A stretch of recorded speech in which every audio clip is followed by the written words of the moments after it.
प्रश्न। पहला प्रश्न है, लिविंग रूट ब्रिज एक संरचना किस राज्य में पाई जाती है? तो साथियों, अगर इसका आंसर आपको पता है तो कमेंट बॉक्स में जरूर कर सकते हैं इसका जवाब।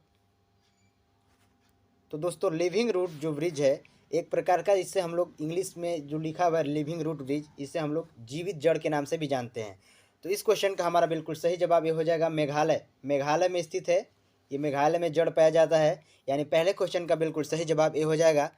अगला प्रश्न देखते हैं, 2 नंबर, भारत के उत्तर से दक्षिण तक विस्तार कितना किलोमीटर है? तो साथियों, भारत को जो 4 दिशाएं जो होती हैं इसमें 2 भाग में बांटा गया, उत्तर से दक्षिण और पूरब से पश्चिम। देखिए, उत्तर से दक्षिण आपसे पूछ लिया गया है, तो इसका हमारा करेक्ट आंसर हो जाएगा 3214 किमी। आप लोग याद करेगा, उत्तर से दक्षिण तक की लंबाई है, और पूरब से अगर आपसे पश्चिम पूछा जाए, पूरब से पश्चिम तक अगर आपसे पूछा जाए, पूरब से पश्चिम, तो हमारा 2933। आप दोनों ही प्रश्न को याद करिएगा। ये हमारा पूछा गया था उत्तर से दक्षिण, तो 3214 किमी, और आपसे पूछा जाए पूरब से पश्चिम की लंबाई कितनी है, तो हमारा 2933 किमी। आप लोग याद करिएगा। अगला क्वेश्चन देखते हैं। देखिए, ऑप्शन बी में रखा गया 7516 किमी। ये बताया गया भारत का जो मुख्य तट रेखा भाग्य है, मुख्य तट रेखा जो होता है, इसकी लंबाई अगर आपसे पूछा जाए कितनी होती है, तो 7516 किमी। आप लोग याद करिएगा जरूर। नेक्स्ट क्वेश्चन देखते हैं, 3 नंबर, 2 संख्याओं का अनुपात 3:4 है, यदि उनका एलसीएम 180 है तो वो संख्याएं ज्ञात करिए। तो साथियों, इसको लगाने से हम समझते हैं, पहले यहाँ पे एलसीएम दिया गया है 180, तो हम लोग क्या करेंगे, सबसे पहले एलसीएम अनुपात का ही निकाल लेंगे। तो हमारा 3 और 4 का एलसीएम हो जाएगा 4 3 12, 12 बराबर हमारा दिया है 180, तो हम इसको कटा देते हैं, एक बराबर आ जाएगा हमारा 15। यहाँ पे हमने रेशियो दिया था 3:4, तो इसको गुणा कर देंगे, वो संख्या हमें प्राप्त पता चल जाएगा, यानी 15 या 45 और 15 चौके 60। कहाँ दिखा हुआ लिख रहा है ऐसा? देखिए, ऑप्शन डी इसका हमारा बिल्कुल सही हो जाएगा, यानी 45 और 60, यानी इसका डी बिल्कुल सही होगा। नेक्स्ट क्वेश्चन देखते हैं, 4 नंबर, 620 को पूर्ण वर्ग बनाने के लिए कौन सी न्यूनतम संख्या जोड़ी जानी चाहिए? देखिए, इसको 2 विधि से लगाते हैं, लेकिन आप छोटा है 620 लिखा हुआ है, तो आप लोग इस तरह भी सोच सकते हैं, क्योंकि प्रत्येक व्यक्ति को अगर जो पढ़ाई में होगा 20 या 25 तक तो ज़रूर ही वर्ग याद होगा। देखिए, 625 है, सॉरी 620 लिखा है, तो हम देखेंगे ये किसके वर्ग के करीब है, तो हमारा 625 होता है 25 का वर्ग, तो इसमें 5 जोड़ दीजिए, ये बन जाएगा, यानी न्यूनतम संख्या कौन सी जोड़ी जानी चाहिए? 5 हमारा करेक्ट आंसर होगा, यानी 20 का बिल्कुल सही जवाब होगा। अगला क्वेश्चन देखते हैं, 5 नंबर, मानव शरीर में मास्टर ग्रंथि कौन सी है? तो साथियों, मानव शरीर में मास्टर ग्रंथि के नाम से पीयूष ग्रंथि को जाना जाता है, यानी पिट्यूटरी ग्रंथि भी से हम लोग कहते हैं, यानी 5वें नंबर क्वेश्चन का बिल्कुल हमारा सही जवाब ये हो जाएगा। इसका वजन कभी पूछा जाता है तो आप लोग याद करिएगा 0.6 ग्राम, इतना छोटा सा वजन है इसका, लेकिन शरीर का पूरा मास्टर ग्रंथि से हम लोग कहते हैं। इसी से जो भी वृद्धि हार्मोन्स सब स्राव होते हैं मास्टर ग्रंथि से ही।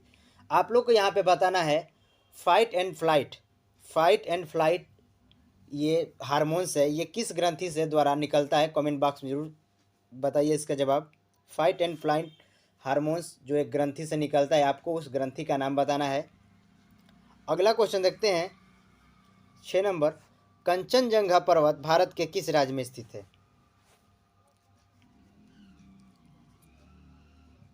तो साथियों, कंचनजंगा भारत का दूसरा सबसे ऊंचा पर्वत है, तो कंचनजंगा भारत के सिक्किम राज्य, यानी 6ठे नंबर क्वेश्चन का हमारा बिल्कुल सही जवाब सी हो जाएगा, कंचनजंगा सिक्किम। एक और यहाँ पे हम आपको मेंशन कर देना, नंदा देवी अगर आपसे पूछा जाए नंदा देवी पर्वत कहाँ स्थित है, तो हमारा उत्तराखंड में पड़ता है। कामेत भी उत्तराखंड में पड़ता है, कामेत, याद करिएगा।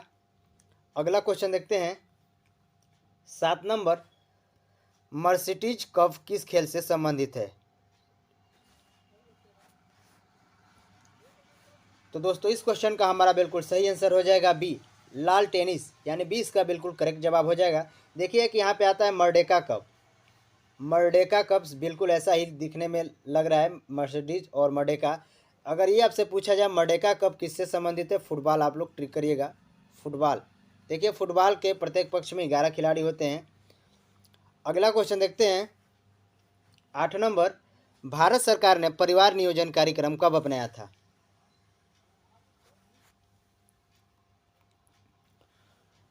तो दोस्तों भारत सरकार ने परिवार नियोजन कार्यक्रम 1952, यानी इसका सही आंसर भी हो जाएगा 1952। इसी के तहत हम दो और हमारे दो योजना चलाई गई थी भारत में। तो आप लोग याद करिएगा, काफ़ी महत्वपूर्ण क्वेश्चन है, बार बार एग्जाम में पूछ लिया जाता है परिवार नियोजन। नेक्स्ट क्वेश्चन देखते हैं 9 नंबर, टेलीफोन लाइन में प्रवाहित ऊर्जा कौन सी है?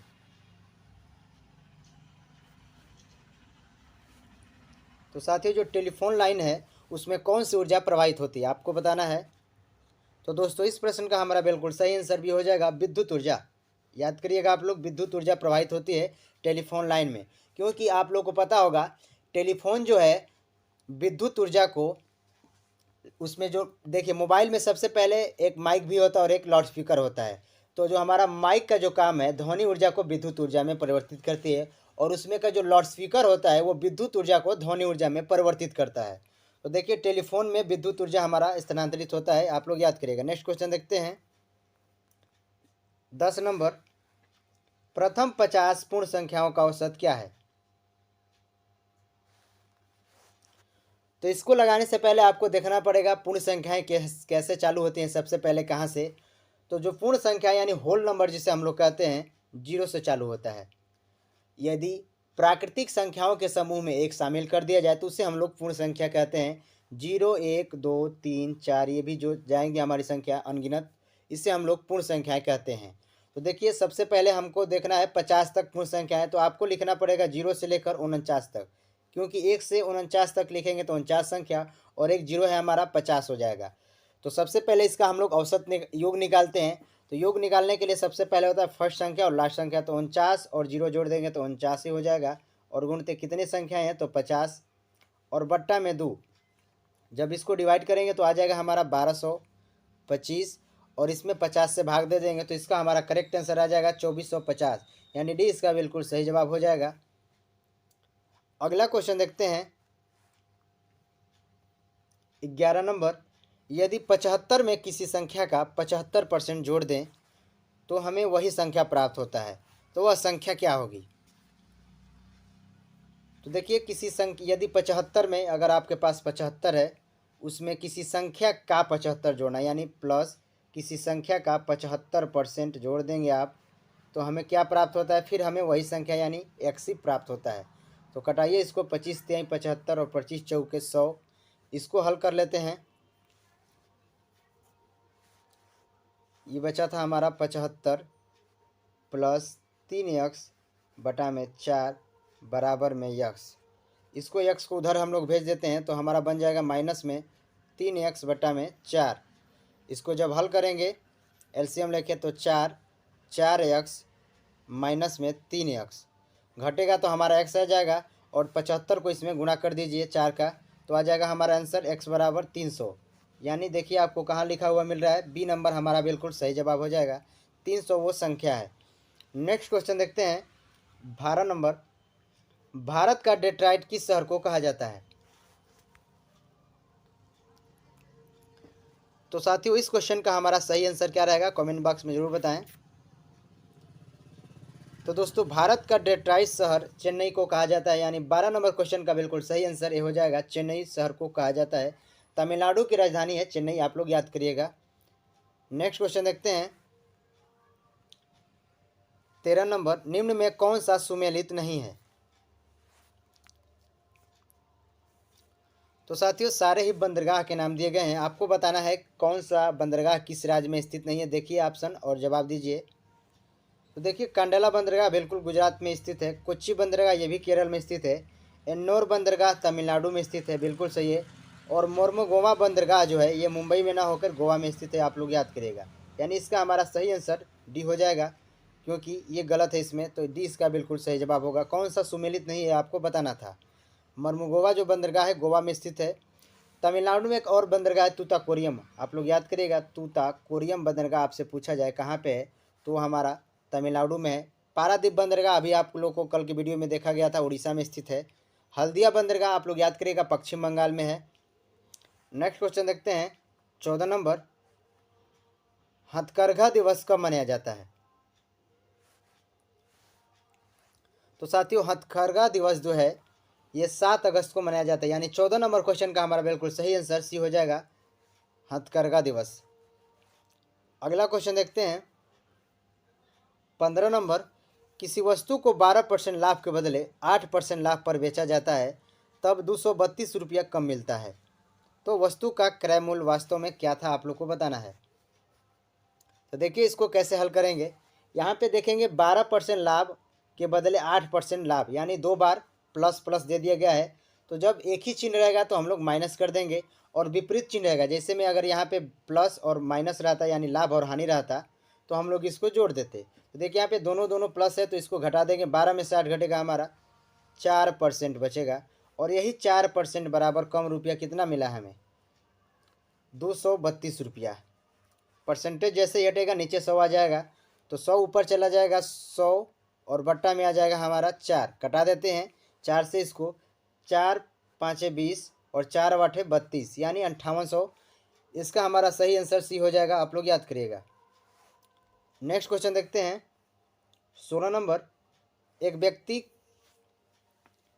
कार, देखिए लिखा है एक कार है यहाँ पे, कार ध्यान दीजिएगा आप लोग। एक व्यक्ति कार द्वारा 360 किमी 6 घंटे में तय करता है, इसी चाल से 540 किमी की दूरी कितने समय में तय करेगा?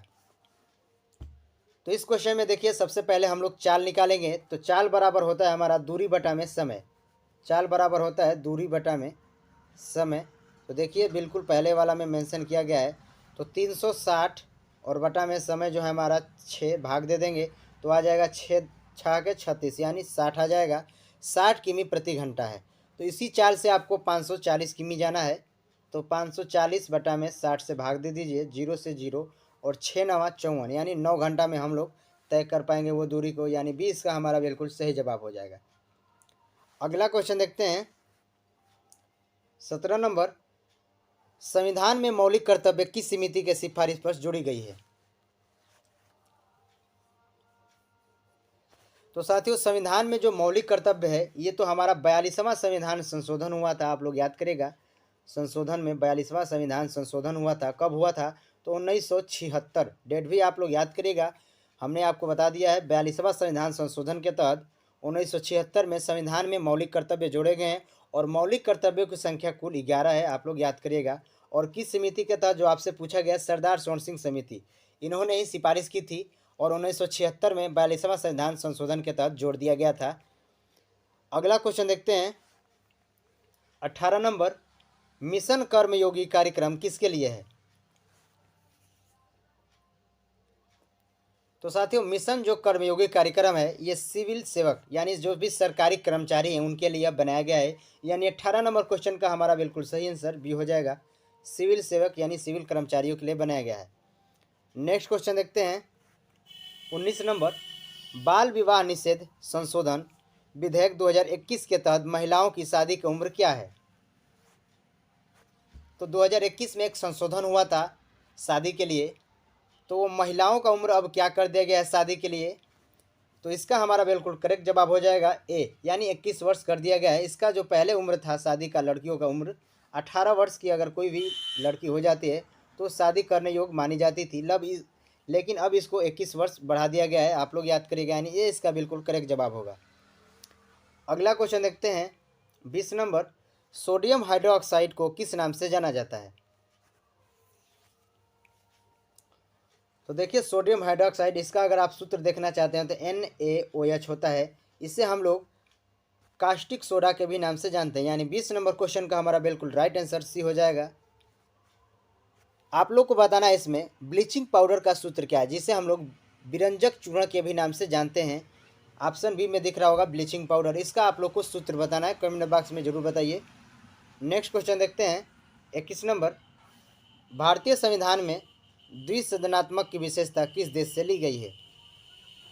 तो देखिए हमने आपको कई बार बता दिया है, जो हमारा भारत का संविधान बना है ये 10 देशों के स्रोत से मिलकर बना है, 10 देश से मिलकर बना है ये हमारा संविधान। तो यहाँ पे द्विसदनात्मक जो विशेषता ली गई है ब्रिटेन, यानी 21 नंबर क्वेश्चन का हमारा बिल्कुल करेक्ट जवाब हो जाएगा सी, आप लोग याद करिएगा। अमेरिका से मौलिक अधिकार लिए गए हैं और न्यायिक की प्रक्रिया ली गई है। जापान से आप लोग को बताना है क्या लिया गया है, कमेंट बॉक्स में जरूर बताइएगा। जो ऑप्शन डी में दिख रहा होगा जापान, जापान से कौन सा हमारे संविधान में लिया गया है भाग। अगला क्वेश्चन देखते हैं 22 नंबर, विश्व में कौन सा देश कोयला उत्पादन में अग्रणी है। तो साथियों विश्व में कोयला उत्पादन में देखा जाए तो चीन बिल्कुल आगे है, यानी 22 नंबर क्वेश्चन का हमारा करेक्ट आंसर ये हो जाएगा चीन। अगर भारत के हिसाब से देखा जाए तो भारत में अगर आपसे पूछा जाए सबसे अग्रणी राज्य कौन सा है कोयला उत्पादन में, तो हो जाएगा छत्तीसगढ़। आप लोग याद करिएगा, छत्तीसगढ़ जो है अग्रणी राज्य है सबसे पहले।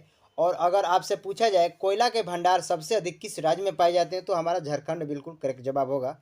झारखंड में सबसे अधिक मात्रा में कोयला के भंडार अभी भी छुपे हुए हैं, लेकिन उत्पादन में सबसे अग्रणी राज्य है छत्तीसगढ़। नेक्स्ट क्वेश्चन देखते हैं 23 number, Banaras central Hindu college की स्थापना किसने किया था, जिसे हम लोग बीएचयू के नाम से जानते हैं। तो साथियों बनारस हिंदू कॉलेज की स्थापना 1916 में की गई थी। ये किसके द्वारा की गई थी, तो मदन मोहन मालवीय, यानी इस क्वेश्चन का हमारा सही जवाब डी हो जाएगा। मदन मोहन मालवीय ने बनारस सेंट्रल हिंदू कॉलेज की स्थापना की है। अगला प्रश्न होगा 24 नंबर, प्रधानमंत्री प्रणाम योजना का संबंध किस क्षेत्र से जुड़ा हुआ है। आप लोग को दिखा हुआ मिल सकता है पीएम प्रणाम, इस तरह भी देखे हुए लिखा मिल सकता है आपको।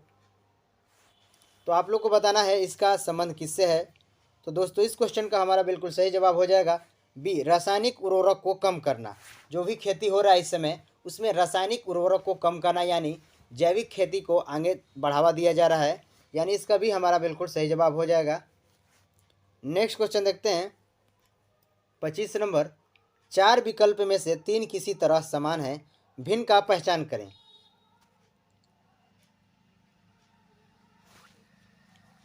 तो साथियों 4 विकल्प दिए गए, इनमें से 3 की समानता है और एक विकल्प आपको भिन्न पहचान करना है। तो देखिए सबसे पहले हम लोग नंबर लिखेंगे। ए का होता है 1, सी का होता है 3 और एफ का होता है 6। इसको देखते हैं, बी का होता है 2, डी का होता है 4, जी का होता है 7, इसका क्यू का 17, एस का 19, वी का 22। इसको देखिए एन का होता है 14, पी का होता है 16 और आर का होता है 18। देखते हैं 1 से 3 हुआ है 2 बढ़ा है, 2 से 4 हुआ है 2 बढ़ा है, 17 से 19 हुआ है 2 बढ़ा है और 14 से यहाँ 2 बढ़ा है। बिल्कुल सही अभी तक यहाँ पे। अगला में देखते हैं 3 से 6 बढ़ा है, यानी 3 बढ़ा हुआ है यहाँ पे, 3 से 6 हुआ है। 4 से 3 7 बढ़ा है, सही है। 19 से 3 ये भी सही है और 16 से 18 यहाँ पे 2 ही बढ़ा है, यानी इसमें डी हमारा बिल्कुल सही जवाब है, क्योंकि यहाँ पे 3 बढ़ना चाहिए था। पहले में 2 बढ़ा है, उसके बाद दूसरे वाला में 3 बढ़ा हुआ है, लेकिन लास्ट में 2 ही बढ़ा हुआ है, यानी इसका हमारा डी बिल्कुल सही जवाब हो जाएगा। नेक्स्ट क्वेश्चन देखते हैं 26 नंबर, प्रश्नवाचक चिन्ह के स्थान पर क्या आएगा। तो यहाँ पे भी आपको सबसे पहले नंबर देखना पड़ेगा। ओ का होता है 15, ए का होता है 1, एल का होता है 12, जी का होता है 7, आई का होता है 9 और एम का होता है 13, एफ का होता है 6 और 19, एस का होता है 19। तो देखिए इसमें 2 ठो सीरीज गया होगा। सबसे पहले देखेंगे यहाँ पे ए से 1 में 1 से 12 हो गया है, तो यहाँ पे कितना का वृद्धि हुआ है। देखिए यहाँ पे 1 से ओ से हमारा हुआ है एल, तो ओ का होता है 15, 15 से 12 हुआ है, यानी यहाँ पे वृद्धि नहीं कमी हुआ है। 15 से 12 हुआ है, 3 का वृद्धि कमी, फिर 12 से 9 हुआ है, 3 का कमी, फिर 6, फिर यानी 6 में से 3 घटा दीजिए, बच जाएगा हमारा 3, यानी सी यहाँ पे हमारा हो गया है। फिर देखिए 1 से 7 6 बड़ा है, 7 से 6 बड़ा है 13, फिर 13 से 6 19 और 19 में 6 आप जोड़ दीजिए, आपका क्या हो जाएगा 19 6 25, यानी इसका हमारा बिल्कुल सही जवाब हो जाएगा वाई। तो इसमें बिल्कुल जी सी वाई, देखिए ऑप्शन ए में रखा गया है सी वाई, इसका हमारा बिल्कुल सही जवाब हो जाएगा, आप लोग याद करिएगा। नेक्स्ट क्वेश्चन देखते हैं 27 नंबर, बेजोड़ का पता लगाएं, यानी इसमें से 4 दिए गए हैं और इसमें से 3 एक समान रखा गया है और एक को आपको भिन्न का पहचान करना है। बृहस्पति, चंद्रमा, शुक्र और अरुण। तो देखने से लग जा रहा है, देखिए इसमें ये और शुक्र अरुण, बृहस्पति शुक्र अरुण ये सारे ही ग्रह हैं। और जो चंद्रमा है यह एक प्रकार का उपग्रह है, क्योंकि पृथ्वी का उपग्रह एकमात्र चंद्रमा ही है, तो इसमें अलग है, यानी 20 का हमारा बिल्कुल सही जवाब हो जाएगा। नेक्स्ट क्वेश्चन देखते हैं 28 नंबर। अगर बादल को नीला कहा जाए, नीला को बारिश कहा जाए, बारिश को काला कहा जाए, तो चिड़िया कहाँ उड़ेगी? तो चिड़िया कहाँ उड़ेगी आपको बताना है। तो सबसे पहले देखिए, अगर बादल को नीला कहा जाए और नीला को बारिश कहा जाए और बारिश को काला कहा जाए, तो चिड़िया देखिए बादल यानी हमारा नीला में उड़ेगी, यानी इस क्वेश्चन का हमारा बिल्कुल सही जवाब हो जाएगा ए। अगला क्वेश्चन देखते हैं 29 नंबर। एक टंकी को 15 घंटे में भर सकता है, ए जो है एक टंकी को 15 घंटे में भर सकता है और बी उसी टंकी को 20 घंटे में खाली करता है। दोनों एक साथ खोल देने पर टंकी कितने देर में भर जाएगा? यहाँ पे देखते हैं ए और बी। देखिए ए एक टंकी को 15 घंटे में भरता है और बी उसे 20 घंटे में खाली करता है। ये प्लस है और ये माइनस है। सबसे पहले दोनों का एलसीएम लेते हैं, तो 15 चौके 60 और 20 तिहाई 60, टोटल हमारा 60 भाग भरना है। तो जब 4 भर रहा होगा 3 खाली करेगा, यानी एक भाग हमेशा भरेगा, तो एक का डिवाइड कर दीजिए, यानी 60 घंटा में भर जाएगा। डी हमारा बिल्कुल करेक्ट जवाब हो जाएगा। ये टाइम एंड वर्क यानी टंकी से भी एक क्वेश्चन बनता है। अगला क्वेश्चन देखते हैं 30 नंबर। 5,000 रुपये पर 2 वर्ष में चक्रवृद्धि ब्याज तथा साधारण ब्याज का अंतर 32 रुपया है, तो ब्याज की दर बताएं। तो देखिए इसको लगाने से सबसे पहले यहाँ पे ट्रिक भी हम लोग उपयोग करते हैं, लिख सकते हैं हम लोग। देखिए सबसे पहले 32 बटा में लिखेंगे 50 और गुणते परसेंटेज में बताना है तो गुणते 100। ये सारा जो कार्यक्रम है हमारा करणी में रहेगा, ध्यान दीजिएगा। और इसको कटाते हैं 50 से कम 50, 50 दूना के 100 और 32 दूना के 64, यानी करणी में आ गया हमारा 64। तो जब रूट से बाहर निकलेगा ये, तो 8% हमारा बिल्कुल करेक्ट जवाब हो जाएगा। ऑप्शन सी में लिखा हुआ दिख रहा है, सी इसका बिल्कुल करेक्ट जवाब होगा। नेक्स्ट क्वेश्चन देखते हैं 31 नंबर। लगातार दो संख्याओं का योग 157 है, तो उनका गुणनफल बताएं। तो जो भी संख्याएं होंगी वो लगातार होनी चाहिए। तो देखिए लगातार संख्या में सबसे पहले वृद्धि कैसे होता है। अगर आप यहाँ पे लिखे होंगे 15, 16, 17, 18, ये सब लगातार संख्याएं, 1, 2, 3, 4, ये सब लगातार संख्या। जब भी लगातार संख्या आएंगे उनमें एक एक का वृद्धि हुआ है, एक यहाँ पे बढ़ा है, फिर यहाँ पे एक बढ़ा है, फिर यहाँ पे एक बढ़ा है, तो हमें पता नहीं है वो लगातार संख्या क्या है। तो पहली संख्या हम मान लेंगे x और दूसरी संख्या हो जाएगा हमारा x + 1 और इनका योग है हमारा 157, तो लिखेंगे 157। इसको भी हम लोग योग कर लेंगे। देखिए x हमारा 2 ठो x हो जाएगा और +1, जब उधर एक हमारा जाएगा तो घट जाएगा 157 था, ये इधर घटेगा तो 2x बराबर आ जाएगा हमारा 156। तो कटा देते हैं x का वैल्यू यहाँ पे हम निकाल लेंगे। 2 7 14 और 2 8 16, यानी 78 एक पहली आ गया और दूसरी क्या आ जाएगा 78 एक 79। तो इसका जब आपको गुणनफल बताना है तो हमारा करेक्ट आंसर हो जाएगा 9 8 72, यानी 61 62। 61 62 हमारा बिल्कुल करेक्ट आंसर होगा। आप लोग गुणा करके चेक करिएगा। नेक्स्ट क्वेश्चन देखते हैं 32 नंबर। 2000 में कौन सी न्यूनतम संख्या जोड़ें कि 19 से पूर्णतः विभाज्य हो जाए। तो 2000 में कौन सी संख्या जोड़ना है आपको ये चेक करना है। तो सबसे पहले 2000 में हम लोग 19 से भाग ही देंगे। देखिए 2000 लिखेंगे और 19 से डिवाइड करेंगे। तो सबसे पहले जाएगा हमारा एक बार में 19 एकम 19, यहाँ पे एक बचा 0, फिर भाग नहीं जाएगा हमारा, यहाँ पे 0 दे देंगे और यहाँ पे फिर 0। अब 19 5 95, घटाएंगे यहाँ पे 5 बचेगा। कौन सी संख्या जोड़ी जानी है, तो हम यहाँ पे 19 में से 5 को घटा देंगे, यानी जो भाग दे रहे हैं जिस संख्या से वो शेषफल को घटा देंगे। तो 19 में से 5 घटाएंगे तो हमारा बचेगा 14। अगर आप 2000 में 14 जोड़ देते हैं तो हमारा 2000 अगर वो संख्या 14 हो जाएगी अब, तो ये 19 से भाग देने पे पूरा पूरी बिल्कुल विभाजित हो जाएगी, यानी 14 हमारा बिल्कुल करेक्ट आंसर होगा। ये आप लोग देख लीजिएगा। नेक्स्ट क्वेश्चन देखते हैं 33 नंबर। 11/25, 9/20, 16/15 और 10/30 का एचसीएफ ज्ञात करना है, यानी महत्तम समापवर्तक आपको ज्ञात करना है। तो देखिए महत्तम समापवर्तक आपको बटा में दिखा हुआ मिल रहा होगा यहाँ पे 11/25, 9/20, 16/15 और 10/30 है। तो जो भी निकालना होता है एचसीएफ निकालना है तो ऊपर वाला का हम लोग एचसीएफ निकालेंगे और नीचे वाला का उल्टा उसका बिल्कुल विपरीत यानी एलसीएम निकाल देंगे। तो देखिए 11, 9, 16 और 10 ऐसे कोई डिजिट नहीं है जो चारों को काट सके, तो हमारा एचसीएफ हो जाएगा 1 और नीचे का एलसीएम ले लेते हैं 25, 20, 15, 30 का एलसीएम हो जाएगा हमारा 300।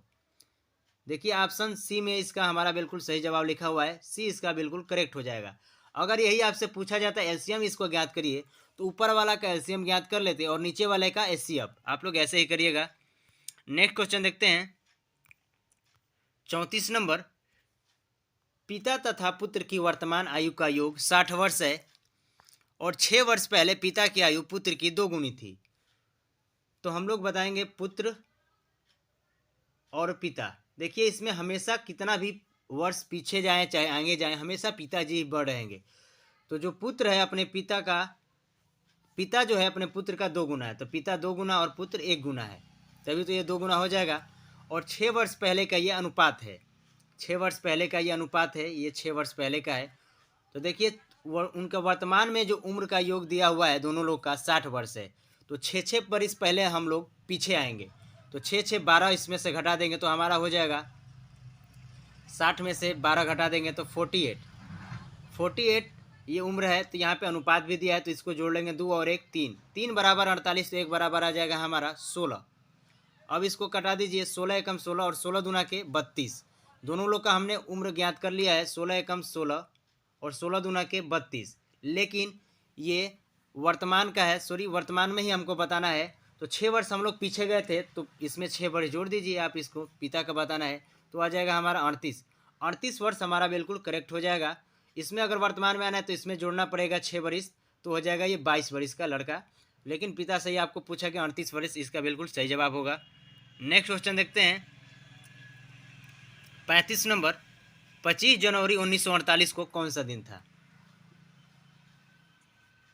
तो देखिए इसको हमारा सूत्र पे लगेगा, ऐसे नहीं लग पाएगा ये।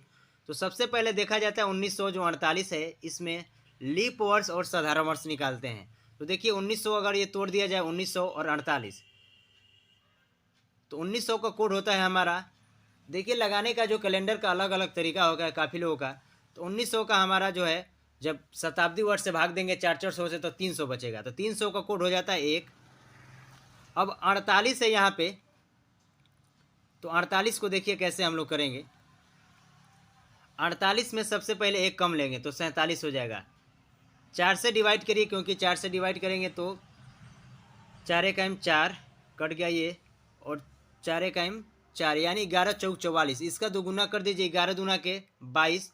47 में से 11 जो आ गया था तो इसको घटा देंगे तो शेष दिन हमारा बचेगा 7 में से घटेगा 6, 4 में से घटेगा 3, 36।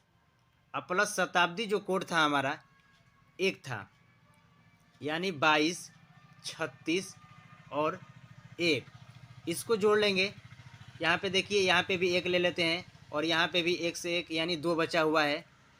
और 25 जनवरी है तो 25 जनवरी में से आप 7 के 21 जब कर देंगे तो इसमें से कितना बचेगा आपका 5 और 2 जोड़ देंगे तो ये हमारा 7 हो जाएगा। फिर जब 7 से डिवाइड करेंगे, देखिए आपको इसको समझना पड़ेगा, आप लोग लगाइएगा। इसका हमारा करेक्ट आंसर हो जाएगा रविवार। रविवार है हमारे हिसाब से, रविवार आ गया है, आप लोग जरूर देखिएगा इसको। नेक्स्ट क्वेश्चन देखते हैं 36 नंबर। निम्नलिखित में किस गैस को मार्स गैस के भी नाम से जाना जाता है?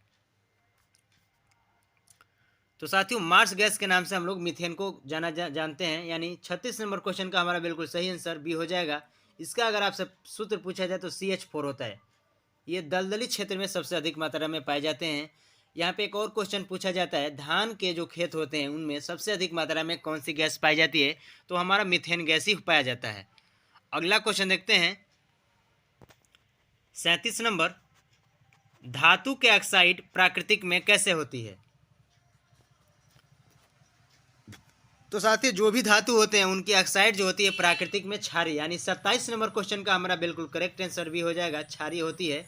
अगर आपसे पूछा जाए अधातु की ऑक्साइड कैसी होती है तो अम्लीय। याद करिएगा अधातु अधातु के जो ऑक्साइड होते हैं वो अम्लीय होते हैं और धातु के ऑक्साइड क्षारीय होते हैं।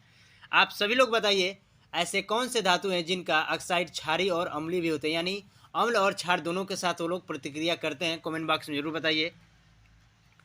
नेक्स्ट क्वेश्चन देखते हैं 38 नंबर। 3 संख्याओं का औसत 77 है। पहली संख्या दूसरी की 2 गुनी तथा दूसरी संख्या तीसरी की 2 गुनी है। तो पहली संख्या आपको बताना है। पहली संख्या बताएं आप लोग। तो देखिए सबसे पहले हम लोग बनाते हैं पहली संख्या और दूसरी संख्या। देखते हैं यहाँ पे पहली संख्या जो है दूसरी की 2 गुनी है। दूसरी की 2 गुनी यानी यहाँ पे दूसरी 1 हो जाएगी और पहली 2 गुनी हो जाएगी।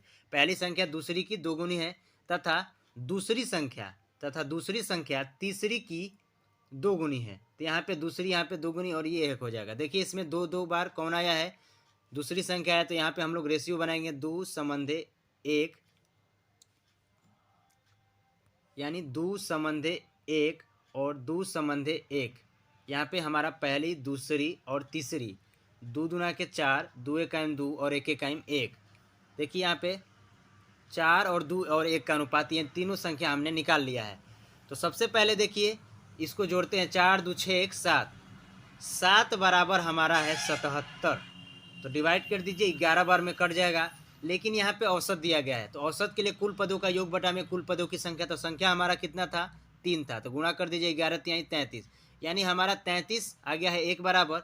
अब जिसमें पूछा गया था 4 2 और 1, तो पहली संख्या आपसे पूछा गया। तो देखिए पहली संख्या 4 का डिवाइड गुणा कर दीजिए, इसमें 4 3 12 और 4 3 12, 132 हमारा बिल्कुल करेक्ट जवाब हो जाएगा। अगला क्वेश्चन देखते हैं 39 नंबर। सूर्य की ऊर्जा किस माध्यम से उत्पन्न होती है। तो आप लोग देखते होंगे सूर्य में कभी ऊर्जा खत्म नहीं होती है, यानी ऊर्जा उत्पादन होती रहती है। तो यह कौन सी प्रक्रिया है। तो साथियों इस क्वेश्चन का हमारा बिल्कुल करेक्ट आंसर हो जाएगा ए, नाभिकीय संलयन। नाभिकीय संलयन के द्वारा ही सूर्य ऊर्जा स्थानांतरित होता रहे, यानी उत्पन्न होता रहता है। ये सूर्य है, एक तरफ से ऊर्जा बाहर जाता है और दूसरी तरफ से ऊर्जा आता है, ये कभी खत्म ना होगा, क्योंकि एक तरफ से जा रहा है और एक तरफ से आ भी रहा है। यहाँ पे एक और भी पूछा जाता है, हाइड्रोजन बम किस सिद्धांत पे कार्य करते हो, तो हमारा नाभिकीय संलयन ही आप लोग याद करेगा। और परमाणु बम जो है नाभिकीय विखंडन पे कार्य करता है। अगला क्वेश्चन देखते हैं 40 नंबर। भारत में प्रथम राष्ट्रपति जिनका निधन उनके कार्यकाल में हुआ था। तो साथियों इस क्वेश्चन का हमारा बिल्कुल करेक्ट जवाब हो जाएगा फखरुद्दीन अली अहमद, यानी सी इसका बिल्कुल सही आंसर हो जाएगा। भारत के जो पहले राष्ट्रपति थे डॉक्टर राजेंद्र प्रसाद थे, उसके बाद बने हैं सर्वपल्ली राधाकृष्णन, उसके बाद बने हैं जाकिर हुसैन, उसके बाद आए हैं फखरुद्दीन अली अहमद, आप लोग याद करिएगा। नेक्स्ट क्वेश्चन देखते हैं 41 नंबर। पीसा की झुकी मीनार कहाँ पर स्थित है। तो ये अजूबों में से एक है, जो 7 अजूबा है उसमें से एक है हमारा पीसा की झुकी हुई मीनार। तो दोस्तों इस क्वेश्चन का हमारा बिल्कुल सही जवाब होगा डी, इटली में स्थित है। इटली की राजधानी आप लोग कमेंट बॉक्स में जरूर बताएं इटली की राजधानी कहाँ पे है। अगला क्वेश्चन देखते हैं 42 नंबर। मानव शरीर में पाचन का अधिकांश भाग किस अंग में संपन्न होता है। तो साथियों दोस्तों मानव का जो सबसे पहले जो भोजन खाता है वहाँ का पाचन जो है मुख से ही शुरू हो जाता है और भोजन जाके अमाशय यानी पेट में 4 घंटे तक, कम से कम 4 या 5 घंटे रुकता है। और यहाँ पे पूछा गया आपसे सबसे अधिकांश भाग किस में संपन्न होता है पाचन, तो हमारा इसका सही जवाब बिल्कुल हो जाएगा बी, छोटी आंत में, यानी 20 का हमारा बिल्कुल करेक्ट जवाब हो जाएगा। अगला क्वेश्चन देखते हैं 43 नंबर। आधुनिक ओलंपिक की शुरुआत किस वर्ष हुई थी। तो दोस्तों आधुनिक ओलंपिक की शुरुआत 1896 में, यानी 43 नंबर क्वेश्चन का हमारा बिल्कुल सही आंसर हो जाएगा ए, 1896 में ओलंपिक की शुरुआत हुई थी। कहाँ पे हुआ था, तो एथेंस शहर, आप लोग याद करेगा एथेंस। देखिए एशियाई खेल अगर आपसे पूछा जाए कब शुरुआत हुआ था, तो 1951 एशियाई खेल हुआ है। सबसे पहले कहाँ पे, दिल्ली में हुआ था एशियाई खेल। अगला क्वेश्चन देखते हैं 44 नंबर। गुरिल्ला युद्ध की शुरुआत किसने किया था। तो साथियों गुरिल्ला जो युद्ध हुआ है उसकी शुरुआत शिवाजी, यानी मराठा जो वंश के संस्थापक हैं शिवाजी, इन्होंने ही गुरिल्ला युद्ध की शुरुआत की थी। यानी 44 नंबर क्वेश्चन का हमारा बिल्कुल सही आंसर भी हो जाएगा। अगला क्वेश्चन देखते हैं 45 नंबर, प्रसिद्ध लक्ष्मण झूला किस स्थान पर स्थित है? तो साथियों, राम झूला और लक्ष्मण झूला भी इसे हम लोग कहते हैं। तो राम झूला और लक्ष्मण झूला ऋषिकेश, उत्तराखंड की राजधानी जो है हरिद्वार, उसी के पास में एक शहर है ऋषिकेश। यानी 45 नंबर क्वेश्चन का हमारा बिल्कुल सही आंसर ये हो जाएगा, ऋषिकेश में स्थित है। अगला क्वेश्चन देखते हैं, 46 नंबर, अपराध के लिए दोष सिद्ध के संबंध में संरक्षण किस अनुच्छेद में बताया गया है? अगर कोई व्यक्ति कोई अपराध कर दिया है तो उसके लिए क्या नियम है, यानी उसको सजा कितनी बार दिया जाएगा, कितनी बार नहीं दिया जाएगा, इसके लिए सिद्ध जो संरक्षण है वो किस अनुच्छेद में बताया गया है? तो साथियों, इस क्वेश्चन का हमारा बिल्कुल सही जवाब हो जाएगा सी, यानी 20 में बताया गया है, आर्टिकल 20 में बताया गया है कि कोई भी व्यक्ति कोई सजा कर यानी कोई अपराध करता है तो उसको उसी के तहत जो जिस समय वो सजा कोई कांड किया है यानी कोई अपराध किया है उसी के तहत जो नियम है, सजा है, उसी के तहत उसको सजा दिया जाएगा, चाहे वो उससे भी अधिक कितना भी वर्ष क्यों ना हो जाए। देखिए, अनुच्छेद 17 में छुआछूत का विरोध किया गया है। अनुच्छेद 21 में प्राण एवं दैहिक स्वतंत्रता, यानी आप कैसे रहते हैं वो आपकी स्वतंत्रता है। और आर्टिकल 19 में जीवन जीने की गारंटी देता है, यानी कोई भी व्यक्ति कैसे कहाँ पे रह सकता है, बच सकता है, बोल सकता है, कुछ भी, ये आर्टिकल 19 में बताया गया है। तो आप लोग याद करिएगा, इसका हमारा 20 बिल्कुल सही जवाब होगा, अनुच्छेद 20। नेक्स्ट क्वेश्चन देखते हैं, 47 नंबर, लिटमस पेपर निम्न में से किससे प्राप्त किया जाता है? तो साथियों, जो लिटमस पेपर है जो अम्ल और क्षार के साथ प्रतिक्रिया करने पर नीला से लाल और लाल से नीला हो जाता है, ये लिटमस जो पेपर है ये लाइकेन से प्राप्त किया जाता है। यानी 47 नंबर क्वेश्चन का हमारा बिल्कुल करेक्ट जवाब हो जाएगा डी, लाइकेन। आप लोग को बताना है, यहाँ पे ऑप्शन सी में दिख रहा होगा जीवाणु। जीवाणु के खोजकर्ता का नाम आप लोग कमेंट बॉक्स में जरूर मेंशन करें। नेक्स्ट क्वेश्चन देखते हैं, 48 नंबर, प्रसिद्ध पुस्तक कामसूत्र किसकी रचना है?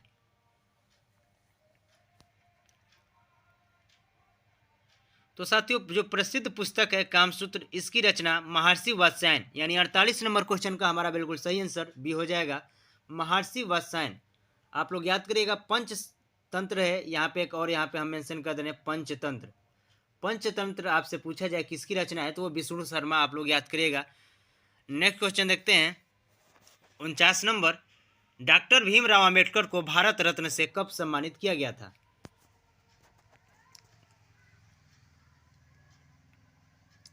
तो साथियों, डॉक्टर भीमराव अंबेडकर को भारत रत्न से सम्मानित 1990, यानी 49 नंबर क्वेश्चन का हमारा बिल्कुल सही जवाब भी हो जाएगा, 1990 में भारत रत्न सम्मानित किया गया। ये मरणोपरांत सम्मानित किया गया है, आप लोग याद करिएगा। देखिए, 1980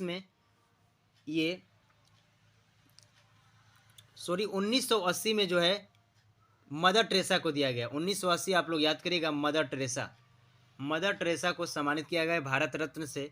और 2014 में सचिन तेंदुलकर एकमात्र व्यक्ति हैं खेल के क्षेत्र में जिन्हें भारत रत्न से सम्मानित किया गया है। नेक्स्ट क्वेश्चन देखते हैं, 50 नंबर, मुस्लिम ने मुक्ति दिवस कब मनाया था? तो साथियों, मुस्लिमों ने मुक्ति दिवस 22 दिसंबर 1939, यानी ये इसका हमारा बिल्कुल सही जवाब हो जाएगा, मुस्लिमों ने मुक्ति दिवस मनाया था 22 दिसंबर 1939। देखिए, ऑप्शन बी में रखा गया 1 मई 1939। ये फॉरवर्ड ब्लॉक की स्थापना किया गया है, किसने किया है तो सुभाष चंद्र बोस ने। और 16 अगस्त 1946 डायरेक्ट एक्शन डे, आप लोग को पूछा जा सकता है प्रत्यक्ष दिवस कब मनाया गया है तो 16 अगस्त 1946, यानी हम लोग इसको इंग्लिश में डायरेक्ट एक्शन डे कभी कहते हैं। और 1945 में शिमला समझौता हुआ है, 25 जून 1945 में शिमला समझौता, आप लोग याद करिएगा। यहाँ पे हमने